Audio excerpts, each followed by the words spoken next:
1회 더 늘릴 수 있어 정부가 K방역 쾌거로 홍보했던 최소 잔여형 주사기에서 이물질이 발견됐습니다. 정부는 70만 개 주사기 회수 조치에 나섰습니다. 더불어민주당 새 원내대표의 윤호중 의원이 선출된 후 쇄신론에서 당내 결속으로 분위기가 바뀌고 있습니다. 국민의힘은 조경태, 홍문표 의원 등 중진들이 대거 당대표 출마 채비에 나서면서 초선 그룹이 위축되는 모양새입니다. 바이든 미국 대통령과 스가 일본 총리가 첫 정상회담에서 북한의 완전한 비핵화에 전념하겠다는 입장을 재차 확인했습니다. 두 정상은 52년 만에 대만을 거론하며 중국을 견제했습니다. 포항 앞바다에서 바지선을 끌던 예인선이 침몰해 한 명이 숨지고 한 명이 다치는 사고가 발생했습니다.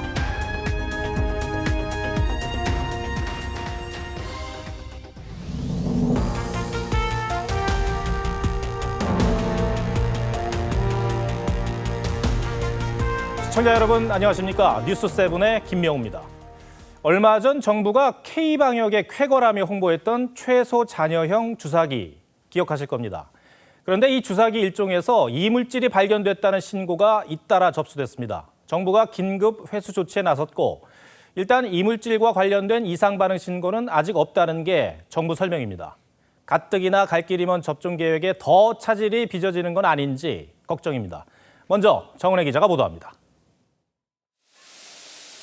백신 폐기량을 줄일 수 있어 코로나19 백신 접종에 쓰이고 있는 최소 잔여형 주사기, 이른바 K주사기입니다.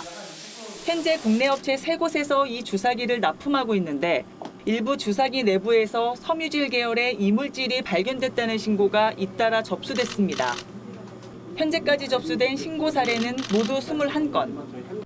이 가운데 한 업체의 주사기는 불량인 것으로 확인돼 정부가 부랴부랴 수거에 나섰습니다.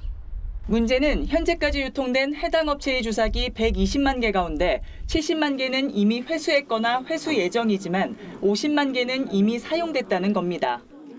보건당국은 이물질이 든 주사기가 사용됐을 가능성은 낮다고 보고 있습니다. 이물이라는 게 이제 접종을 준비하는 과정에서 주사기를 확인하는 과정에서 발견되는 거기 때문에 전문가들 의견은 다릅니다. 이물질 입자가 작기 때문에 그게 위로 뜨지 않은 경우는 발견이 거의 어렵고 부작용도 우려합니다. 이물질이 백신 항원하고 결합이 되면 일종의 컴플렉스, 복합체를 만들면 항체 생성을 일으키는 그 면역원성이 떨어질 수가 있어요. 보건당국은 해당 이물질의 유해성 여부를 조사 중이라면서도 관련 이상 반응 신고는 아직 없는 상태라며 백신 접종을 계속 이어가겠다고 밝혔습니다. TV조선 정은혜입니다. 이런 상황에서 백신 수급에 변수가 생겼습니다. 현재 코로나 백신 국내 접종자는 148만 명 정도로 전체 국민의 3%가 안 됩니다. 그런데 미국이 이 백신 효과를 늘리려고 3차 접종을 추진하고 있어서 우리나라에는 또 하나의 악재가 되고 있습니다. 먼저 박지호 기자 리포트 전해드리고 이 미국에서 검토 중인 부스터샷, 즉 3차 접종 내용 조금 더 알아보겠습니다. 미국이 코로나19 백신을 맞은 사람에게 추가 접종하는 부스터샷을 계획하면서 We are planning for potential booster doses of vaccines if they are needed. 우리나라 백신 확보와 접종 계획에 위기가 닥쳤습니다. 정부가 지금까지 확보한 백신은 총 7,900만 명분으로 이 중 도입됐거나 상반기 도입이 확정된 물량은 904만 4천 명분 뿐입니다. 국내 도입 물량의 대부분을 차지하는 아스트라제네카 백신이 혈전 논란으로 접종이 중단되거나 제한 접종되고 있어 방식이 다른 화이자와 모더나 백신의 추가 확보가 필요해졌지만 미국의 백신 추가 수요가 생기면 미국이 백신 수출을 미룰 가능성이 크기 때문입니다. 때문에 일각에선 돈을 더 주고라도 백신을 확보해야 한다고 주장합니다. 비용을 더 추가로 물더라도 백신 확보를 추가로 좀 더 계약을 해서 국내에 공급하는 방안도 당연히 고려해야 될 것이고요. 그 사절단을 보내서 미국과 협의를 통해서 백신을 좀 확보한. 이런 가운데 신임 청와대 방역기획관에 발탁된 김호란 국립암센터 교수의 과거 발언을 두고 야당은 임명 철회를 요구했습니다. 기 기획관은 과거 한 방송에 나와 화이자 모더나 백신 도입을 서두를 필요가 없다고 주장한 바 있습니다. TV조선 박주호입니다. 빠르게 폭증하게 됩니다. 네, 그럼 우리나라의 백신 수급은 어떻게 되는 건지 사회정책부 박상준 기자와 함께 조금 더 따져보겠습니다. 박 기자, 네. 미국이 왜 백신 접종을 3차까지 해야 한다고 하는 겁니까? 가장 큰 이유는 바이러스와 맞서 싸우는 항체가 얼마나 오래 갈지 알 수가 없기 때문입니다. 지금까지 확인된 항체 유지 기간은 약 6개월 정도인데요. 화이자와 모더나가 최근 4월에 발표한 임상 결과에 따르면 2차 접종 후 6개월이 지난 시점에서 90% 이상의 예방 효과가 있다고 설명했습니다. 하지만 그 이후의 효능에 대해서는 물음표가 달려있는 상황입니다. 그래서 항체 활성화 정도를 높이고 면역 기간을 늘리기 위해서는 3번째 접종을 해야 한다는 의견이 강하게 제기되고 있습니다. 화이자의 앨버트 불라 최고 경영자는 현지 언론과의 인터뷰에서 2차 접종 완료 후 1년 내로 추가 접종이 필요할 수 있다고 밝혔습니다. 국내 전문가의 얘기도 들어보시죠.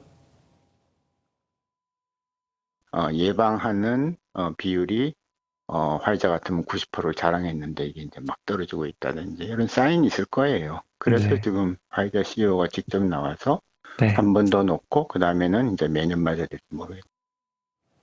네, 항체 저항력이 높은 변이 바이러스 예방을 위해서도 3차 접종이 필요하다는 의견입니다. 그런데 3차 접종을 미국이 확정짓게 되면 당연한 얘기겠습니다만 자국민을 먼저 맞추려고 할 것 아니겠습니까? 네. 그렇게 되면은 해외에 물량을 풀지 않을 가능성도 있는 거 아닙니까?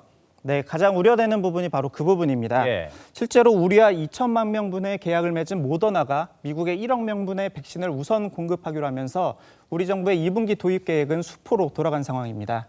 현재 미국은 전체 인구의 2배에 달하는 6억 명분의 백신 물량을 확보한 상태인데 여기에 부스터샷 계획까지 확정하게 되면 미국이 생산하는 화이자와 모더나 수요가 더 늘어날 것이고 백신 안보 차원에서도 해외 물량을 충분히 풀지 않을 가능성이 높습니다. 당장 세계 50개 국가는 접종을 시작조차 하지 못한 상황이어서 백신 불평등이 심화되는 것 아닌가 하는 우려도 커지고 있습니다. 그렇군요. 그래서 백신 특허권을 일시 중단하고 기술을 공유해야 한다는 주장도 나오고 있는 게 사실입니다. 박 기자, 네. 가능한 얘기입니까? 결론부터 말씀드리면 가능성이 굉장히 낮습니다. 미국 정부가 모더나 측에 투자한 금액만 벌써 2조 원에 달하고 있는데 미국인의 세금이 투입된 백신을 쉽게 내놓지는 당연히 않겠죠. 또 수십 년간 쌓은 노하우가 유출된다는 점에서 특허권을 중단하고 기술을 공유하는 일은 쉽지 않다는 전망입니다. 네, 박상준 기자, 오늘 잘 들었습니다.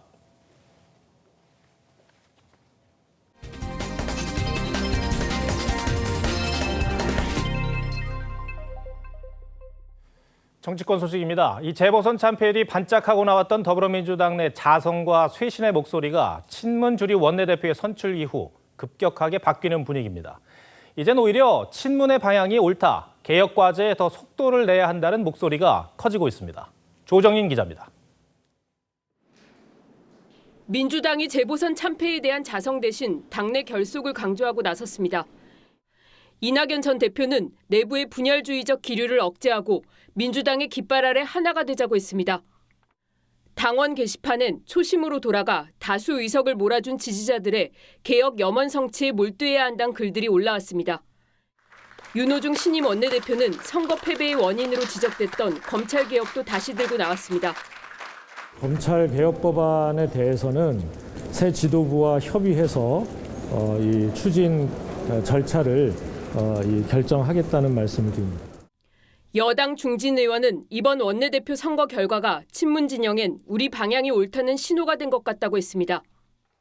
친문 일색인 차기 당권 주자들도 선거 참패에 따른 정책 대전환보다는 문재인 정부의 조력자임을 강조하는 분위기입니다. 마지막 한순간까지 문재인 정부를 지켜낼 사람.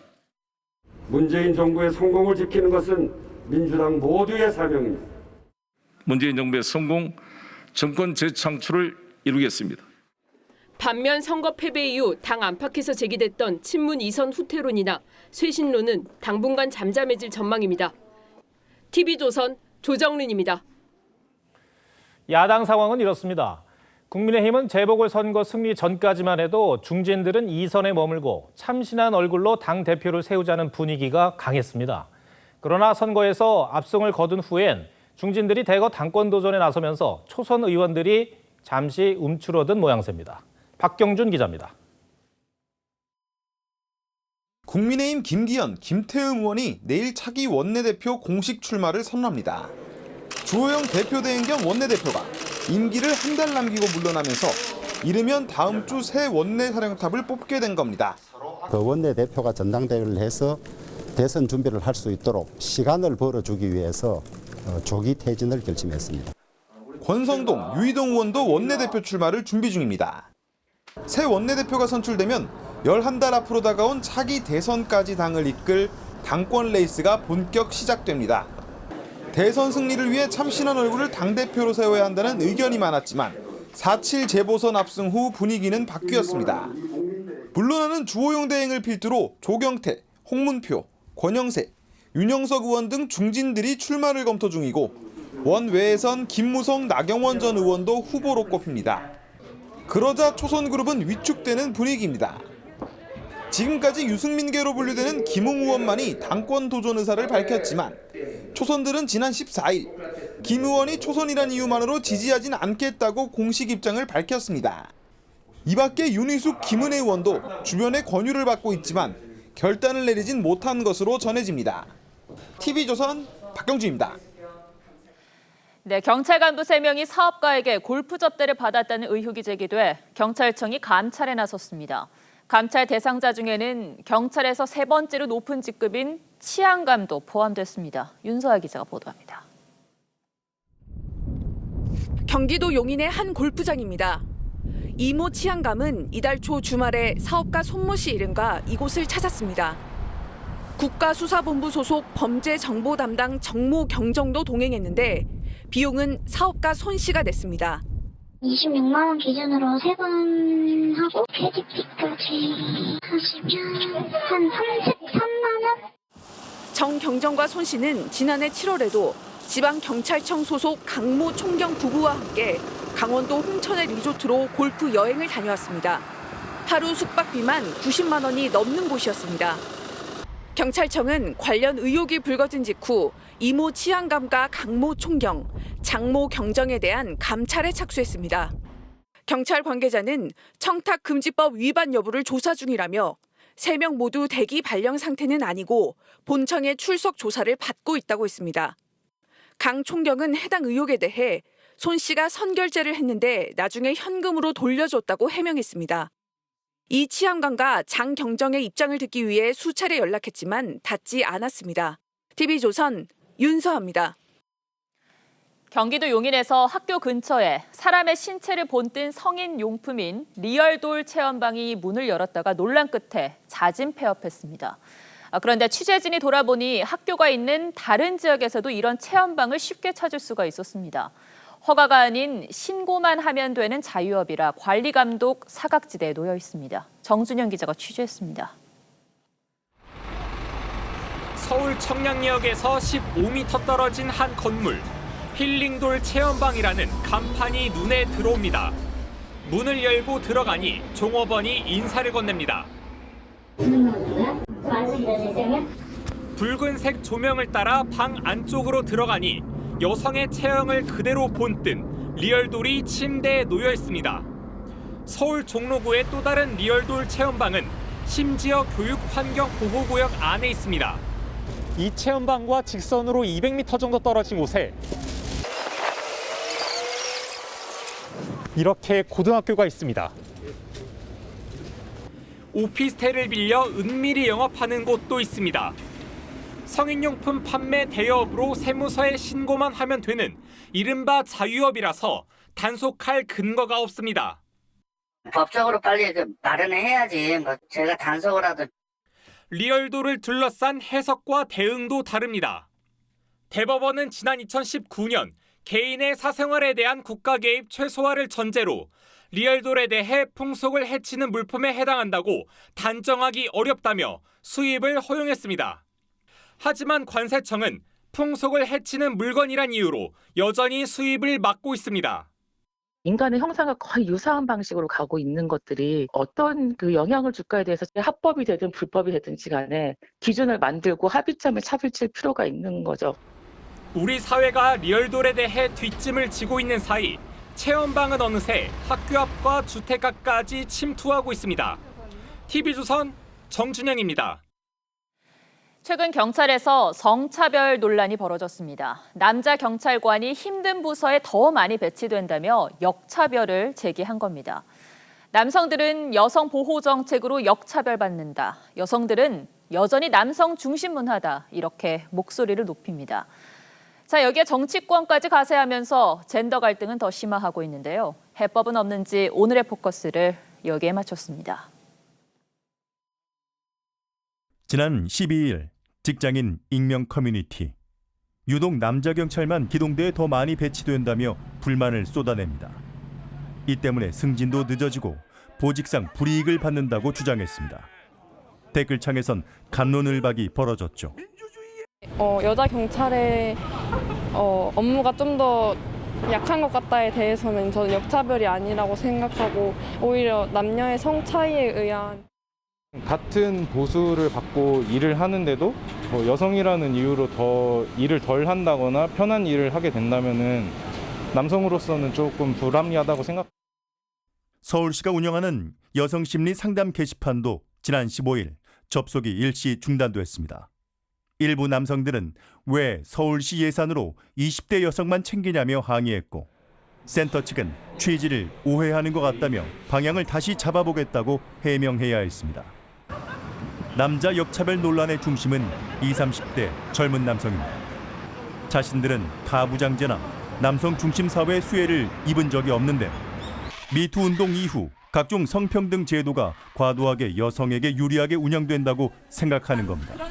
마치 여성을 편들게 하는 것이 젠더 문제이자 성평등이라고 생각하는 그런 인식이 있었던 건 사실이고 거기에 대한 문제 제기를 하는 걸로 보이거든요.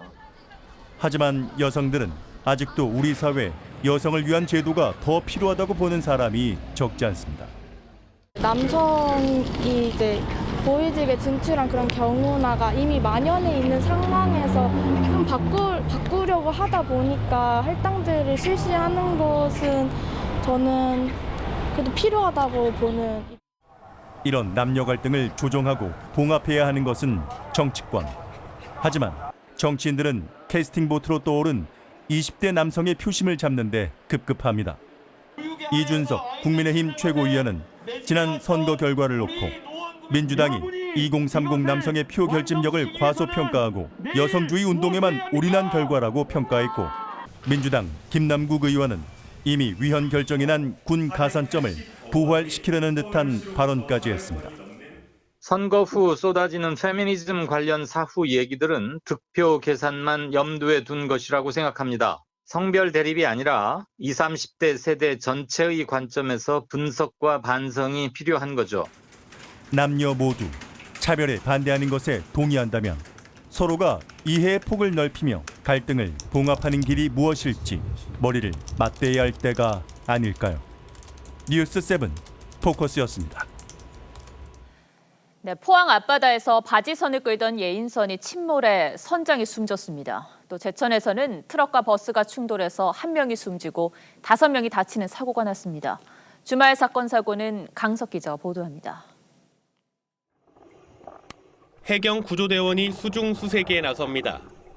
바닥에 가라앉은 배에 접근해 선체를 뒤지며 실종자를 찾습니다. 어젯밤 11시 반쯤 포항 양포항 입구에서 바지선을 끌고 가던 24톤급 예인선이 침몰했습니다. 이 사고로 선장 60대 A씨가 숨졌고 구명 뗏목으로 탈출한 50대 선원은 가볍게 다쳤습니다. 2명 타고 있었고 혹시나 모를 일단 추가적으로 수색을 했는데 추가 승선은 없는 것으로 확인됐습니다. 어젯밤 9시쯤 충북 제천에서는 1톤 화물차가 마주오던 버스와 충돌했습니다. 이 사고로 70대 화물차 운전자가 숨지고 버스 승객 등 5명이 다쳤습니다. 주행하던 부터 차량하고 통근버스 차량이 충돌하여 1명 유고제자. 어제 저녁 7시 반쯤 충남 천안에서는 주차하던 승용차가 손님 10여 명이 있던 식당 안으로 돌진했지만 다행히 인명피해는 없었습니다. TV조선 강석입니다.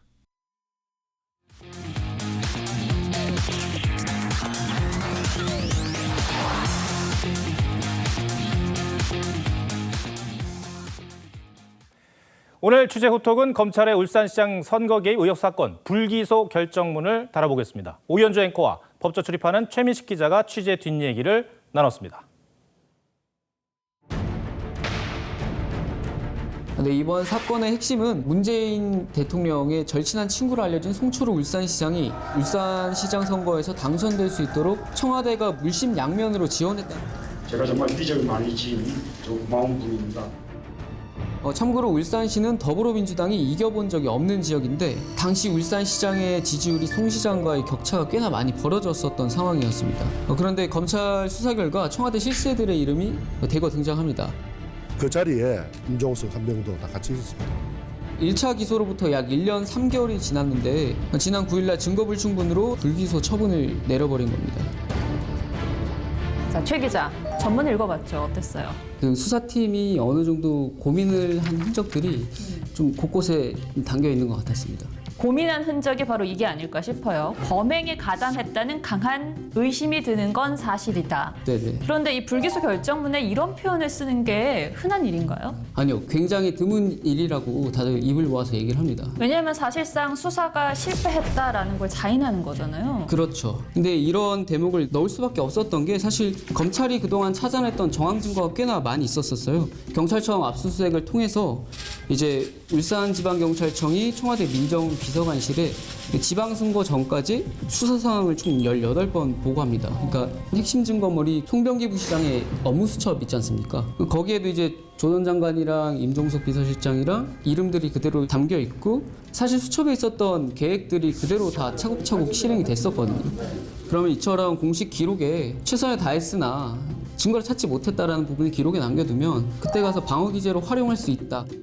이런 메모들이나 정황 증거는 있어도 그럼 디테일하게 언제 어디서 어떻게가 검찰이 그 수사가 제대로 안 됐다고 볼 수 있겠죠. 공소장이 공개됐을 때만 해도 수사 의지가 굉장히 강해 보였었는데 짧은 시간은 아니었거든요. 왜 이렇게 길게 이어진 거죠? 피해자들이 관련 진술을 거부하고 있거나 아니면 기억이 나지 않는다라고 진술을 하고 있습니다. 그때 당시 외풍도 굉장히 많았었어요. 작년 8월달 중간간부 인사에서 이제 추미애 전 법무부 장관이 당시 부장검사를 지방으로 내려보내죠. 파견검사 3명도 원대 복귀시키면서 수사를 하고는 싶었으나 진행이 잘 안 됐다라고 이야기하는 건가요? 검찰 안팎에서 그런 얘기가 좀 나오는데요. 대표적으로 작년 1월 달에 청와대 자치발전 비서관실을 압수수색을 시도를 했었어요. 이거를 청와대가 거부를 해버렸으니까. 임종석 전 실장이 불기소 처분 이후에 SNS에 바로 반응을 내놨더라고요. 울산 사건은 명백히 기획수사이다. 처음 나온 건 아니에요. 왜냐하면 작년 초에 검찰에 소환이 됐을 때 그때 셀프 공개 조사를 했었거든요. 분명한 목적을 가지고 기획되었다고 저는 확신합니다. 제가 울산 지방선거에 개입했다고 입증할 수 있습니까? 지금 지나고 보면 사실 어떻게 보면 임 실장 말이 그대로 들어 맞은 셈이잖아요. 좀 예견한 것 같기도 해서 좀 무섭기도 하고요. 범죄 프로파일러가 이제 결백한 사람은 내가 결백하다, 난 진짜 무고하다라고 얘기를 하지 입증할 수 있냐라고 얘기를 하지 않는다는 거예요. 강한 의심이 든다라는 대목을 두고 재수사할 여지를 남겨뒀다라는 해석도 있더라고요. 가능성이 있습니까? 불씨가 완전히 꺼졌다고 생각하진 않은 거죠. 그러니까 김학의 사건 같은 경우에도 1차 조사, 2차 조사 있었고 과거사 진상 조사위 통해서 또 조사가 됐잖아요. 두고두고 계속해서 수사가 이루어질 수 있다는 점은 염두에 둔 것으로 보여요. 법조기사 나오면 자주 출연해서 이야기해 주실 거죠? 네, 불러만 주신다면. 네, 오늘 나와주셔서 고맙습니다. 네.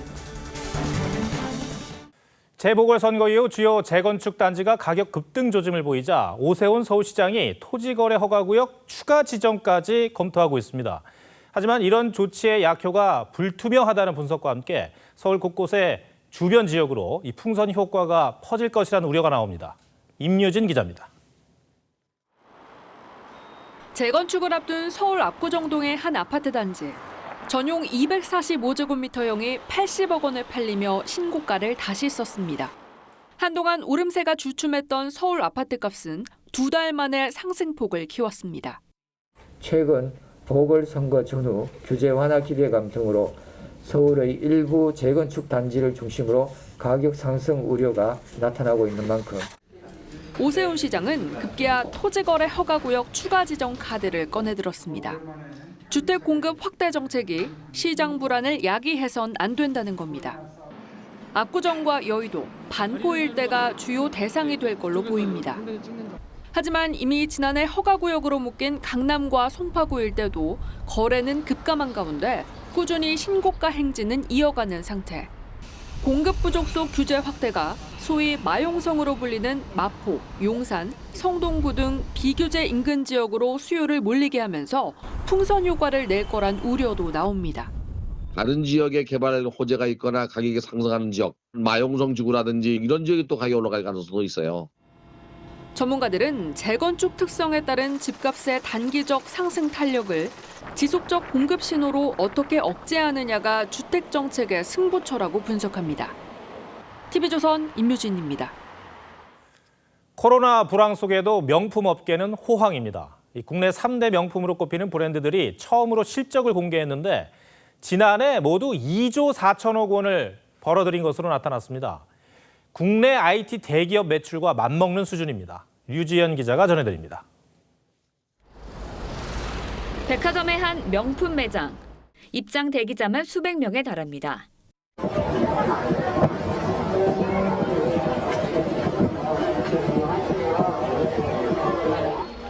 매년 가격을 올리는데도 명품 매장 앞엔 긴 줄이 이어집니다.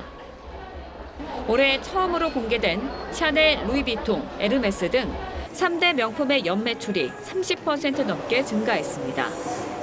이 세 개 브랜드의 지난해 연매출은 총 2조 4천억 원으로 국내 유명 IT 업체인 넷마블, NC소프트와 맞먹는 수준이고 커피 시장 1위 스타벅스보다 많습니다. 코로나로 억눌렸던 보복 소비 효과를 누린 겁니다.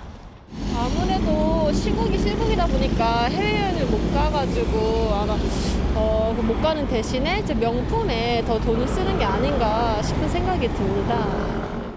하지만 명품이라도 모든 브랜드가 잘 팔리는 건 아닙니다.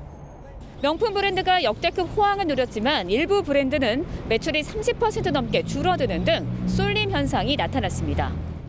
더 고급으로 이제 선호가 이루어지고 있기 때문에 명품 중에서도 비싼 명품 또는 더 프리미엄 오브 프리미엄 쪽 시장이 더 성장하고 코로나 불황 속에서도 독주하고 있는 명품 시장. 하지만 명품 업계에도 부익부 빈익빈 현상이 나타나고 있습니다. TV조선 류주연입니다. 바이든 미국 대통령과 스가 일본 총리가 첫 정상회담에서 북한의 비핵화에 전념하겠다고 밝혔습니다. 대만과 홍콩 등 중국이 가장 민감해하는 사안을 공동 성명에 넣으며 대중 압박 수위도 높였습니다. 이유진 기자입니다. 바이든 대통령은 회담 시작부터 일본 스가 총리를 이름으로 부르며 친근함을 나타냈습니다. Yoshi and I have had some private time together, lunch and tea and 화기애애한 분위기 속에 진행된 회담에서 두 정상은 역내 현안에 대한 공조를 확인했습니다. we committed to working together to take on the challenges from China and on issues like the East China Sea, the South China Sea, as well as North Korea. 특히 북한의 완전한 비핵화에 전념하겠다는 내용을 공동 성명에 명시했습니다. 두 정상은 또 북한의 대량 살상 무기와 탄도 미사일에 대한 완전하고 검증 가능하며 불가역적인 폐기, CVID를 촉구하기로 했습니다. CVIDへのコミットメント、そして北朝鮮に対して国連安保理決議の下での義務に従うことを強く求めることで一致をいたしました。 다만 공동성명에서는 CVID를 언급하지 않아 북한의 반발을 감안한 전략적 배려란 분석이 나왔습니다. 이날 스가 총리는 김정은 위원장을 조건 없이 만나겠다고 또 제안했습니다. 공동성명에는 52년 만에 거론된 대만 문제를 비롯해 홍콩, 신장 위구르 인권 상황 등 중국을 압박하는 내용이 대거 포함됐습니다. 두 정상이 중국 견제에 호흡을 맞춘 가운데 스가 총리는 바이든이 도쿄올림픽 개최를 지지했다고 강조했습니다. TV조선 이유진입니다. 이런 가운데 중국과 영유권 다툼을 벌이고 있는 말레이시아가 미국과 함께 연합훈련을 했습니다. 미국과 등거리 외교를 폈던 말레이시아의 주력 전투기는 러시아제 수호이 30인데 양국 연합훈련에선 미국 항공모함 상공을 수호이 전투기가 활공하는 이색적인 장면도 연출됐습니다. 윤동빈 기자가 보도합니다. 중국 견제를 위해 남중국해에서 항행의 자유 작전을 펼치고 있는 미 해군의 시오도어 루즈벨트 항모 전단. 최근 남중국해 인근에서 말레이시아 공군과 연합훈련을 했습니다. 그런데 시오도어 루즈벨트 항공모함 위로 러시아제 전투기인 수호이 30편대가 하늘을 가로지릅니다. 전통적으로 비동맹 외교를 펴며 미국과 거리를 뒀던 말레이시아 공군이 러시아로부터 도입한 첨단 전투기입니다. 미국의 F-15에 대항하는 러시아의 주력 전투기로 중국과 북한, 인도, 베트남도 도입했습니다. 전체 인구의 4분의 1이 중국계인 말레이시아는 최근 남중국해 인근 대륙붕을 놓고 중국과 영유권 분쟁을 벌이면서 관계가 멀어지고 있습니다. 최근 남중국해에서 근육 자랑을 하는 중국에 맞서기 위해 미국과 손잡은 나라는 말레이시아뿐만이 아닙니다. 이달 초부터 인도가 미국, 일본, 호주로 구성된 반중연합체인 쿼드의 일원으로 연합훈련을 했고 수비크만 미군 기지를 철수시켰던 필리핀도 미군과 어깨를 나란히 했습니다. TV조선 윤동빈입니다. LG와 SK가 배터리 소송전을 마무리하고 통 큰 투자로 경쟁을 키우고 있습니다. LG는 미국 GM과 손잡고 2조 원 넘는 규모의 배터리 공장을 짓고 SK는 현대차와 배터리 개발에 협력하기로 했습니다. 이런 결정 뒤에는 바이든 행정부의 공급망 확대 정책이 깔려 있는데요. 박상현 기자가 보도합니다.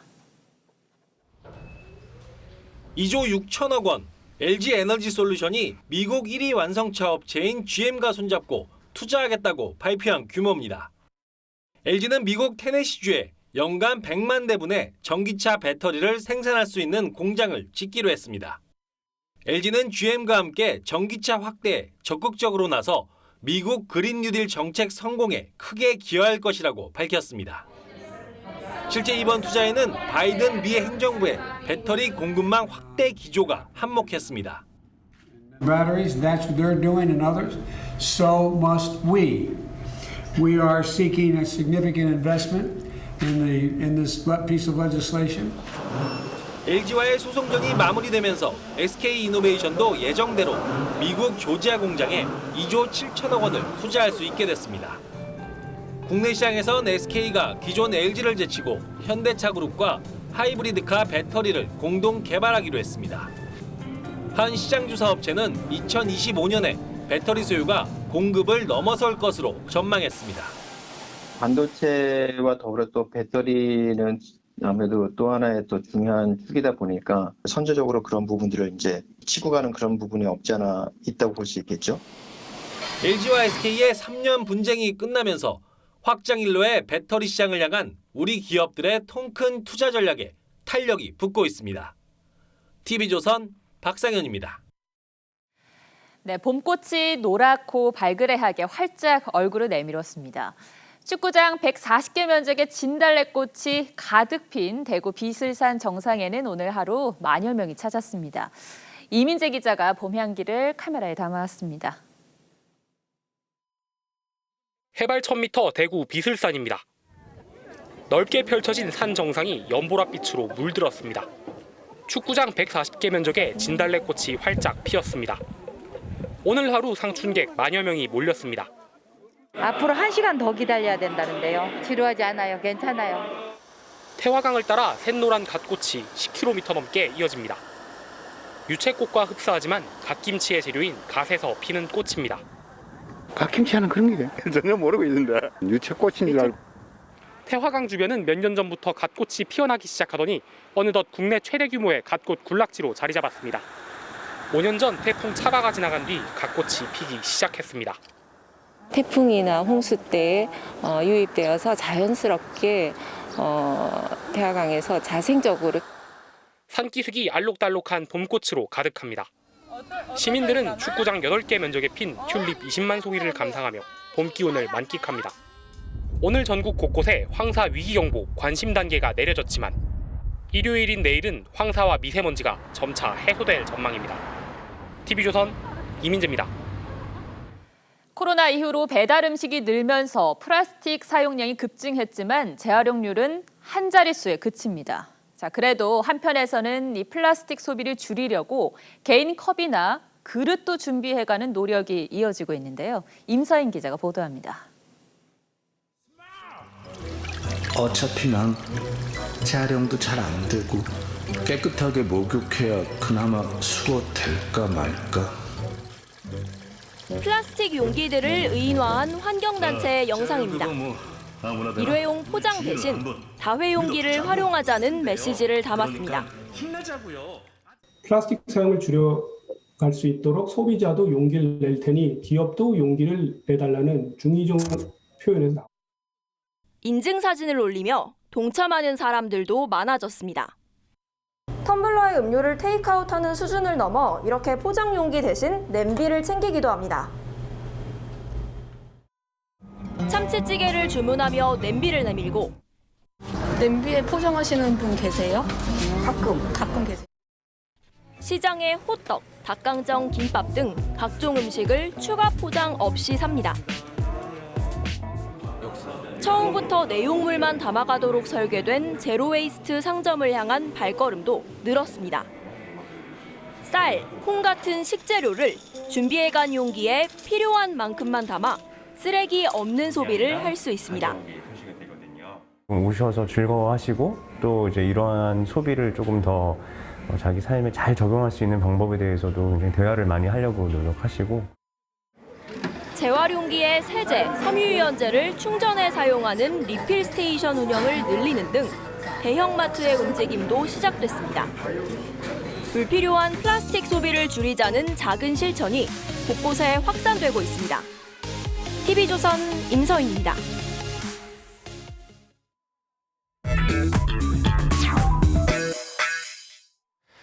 뉴스야 시작합니다. 정치부 홍현주 기자 나왔습니다. 첫 번째 물음표부터 보죠. 네, 첫 번째 물음표는 유시민 정계 복귀는 뇌피셜입니다. 네. 뇌피셜이라면 확인된 팩트가 아니라 말 그대로 머릿속에서 만들어낸 가설일 뿐이다. 이런 뜻일 겁니다. 홍 기자, 왜 이런 얘기가 나오는 겁니까? 네, 정치권에서 그동안 친문 세력의 대권 후보로 거론돼 온 유시민 노무현 재단 이사장, 어제 유튜브 방송 알릴레오 북스에서 본인의 정계 복귀는 그들의 뇌피셜이라며 2013년 정치를 그만둔 이후 다시 정치를 해볼 생각이 한 번도 없다고 선을 그었습니다. 제 이름 넣어서 대선 후보 여론조사 할까 그게 좀 겁나기도 하고 장난삼아 돌 던지지 말았으면 좋겠어요. 완강히 부인을 했네요.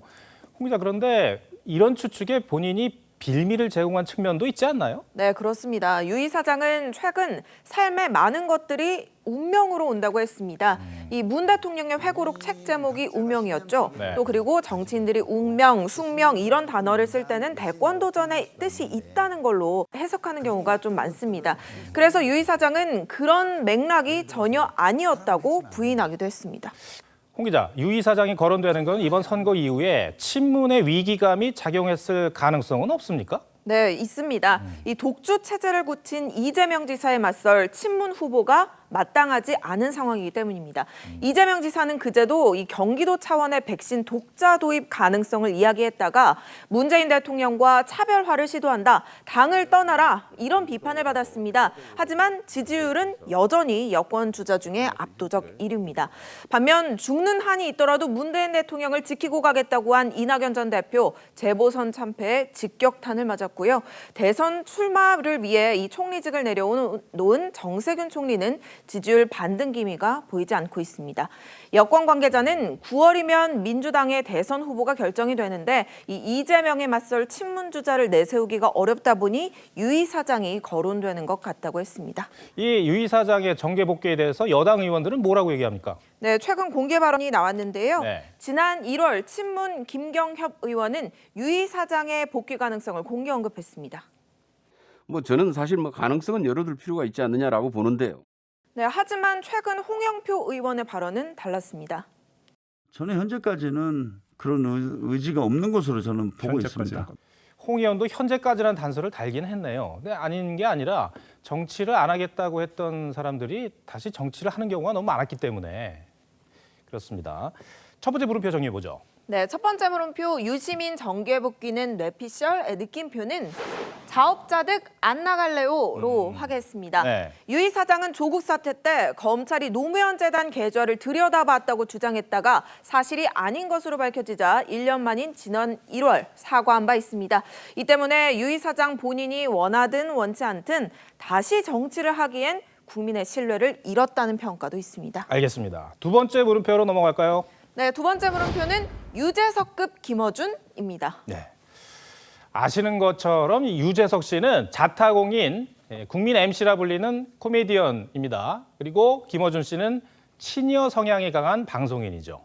홍 기자, 역시 또 왜 이런 얘기가 나오는 겁니까? 네, 김어준 씨의 고액 출연료를 둘러싼 공방 때문입니다. 네. 국민의힘은 이 김어준 씨가 TBS에서 회당 200만 원을 받고 있다고 주장했습니다. 일주일에 5번 방송이니까 주당 1,000만 원을 받는 셈이죠.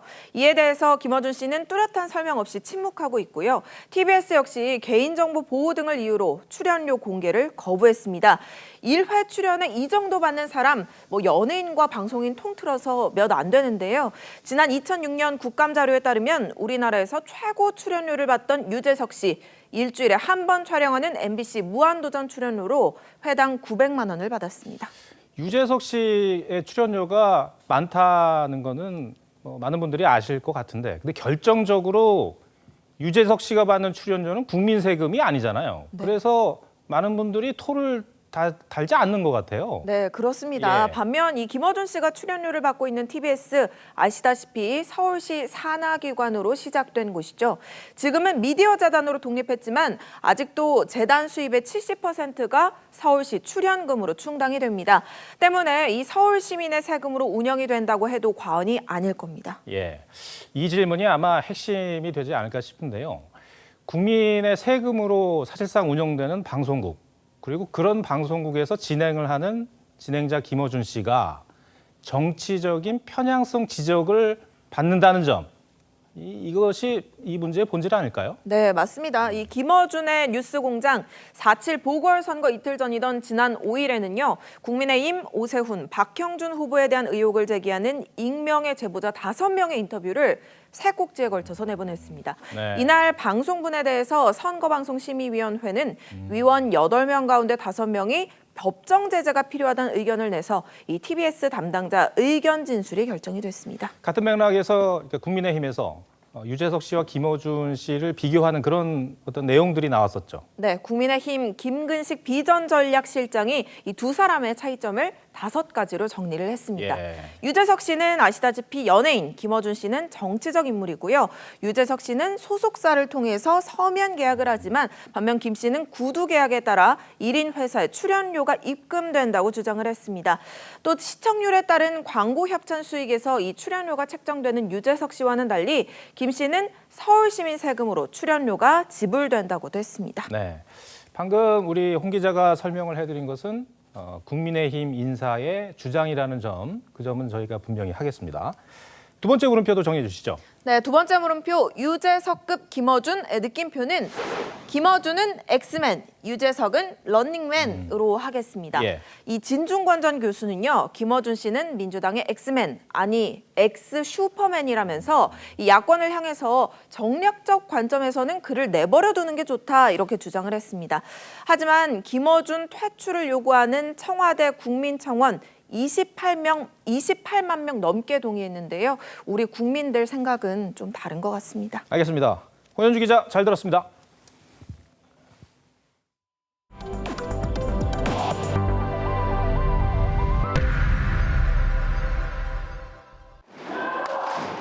시리즈 2승 2패. 운명의 5차전답게 시작부터 불꽃이 튀었습니다. 듀스까지 가는 접전 끝 우리카드가 1세트를 가져가자 대한항공도 역시 듀스 끝 28대 26으로 2세트를 수확했습니다.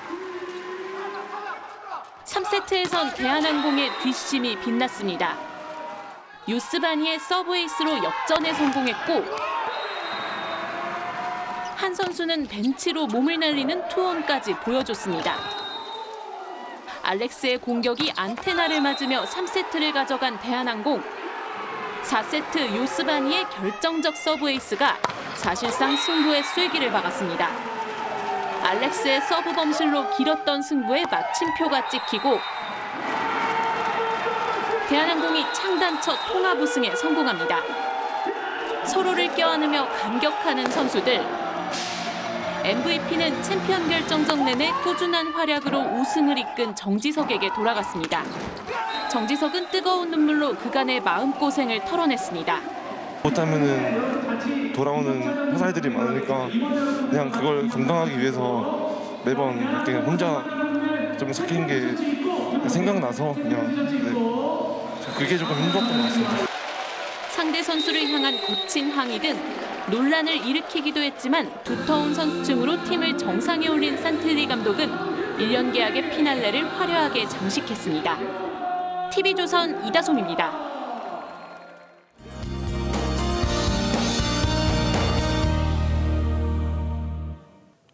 오늘은 황사에 소나기까지 내려 흐릿한 하루였는데요.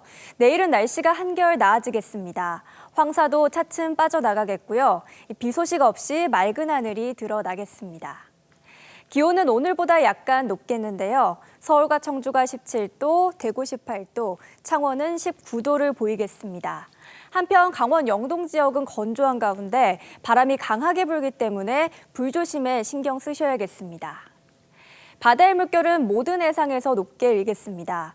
제주 해상에 내려진 풍랑특보는 남해와 동해상까지 확대되겠는데요. 해안가 안전사고에 유의하셔야겠습니다. 다음 주에는 기온이 더 오르겠고요. 일교차가 매우 크겠습니다. 날씨였습니다. 그동안 마스크에 가려 볼 수 없었던 아이의 미소를 오랜만에 접했습니다. 백신 확보에 발빠르게 나선 이스라엘은 야외에서 마스크를 벗는 첫 번째 나라가 됐습니다. 내심, 아니 솔직히 많이 부러웠습니다. 한국의 백신 접종률은 0.1%에 불과합니다. 국민과 의료진의 노력 덕분에 코로나를 억제하고는 있으나 정작 정부는 코로나 극복의 열쇠인 백신을 우리 손에 쥐어주지 못하고 있습니다. 일부 백신의 안정성 문제에 이어 미국이 3차 접종 카드까지 꺼내면서 백신 전쟁이라는 말이 실감됩니다. 그러지 않기를 바랬건만 올해도 봄이 왔지만 봄 같지 않은 출래 부사춘을 느끼고 있으니 봄의 소리가 더더욱 그립습니다. 시청해주셔서 고맙습니다.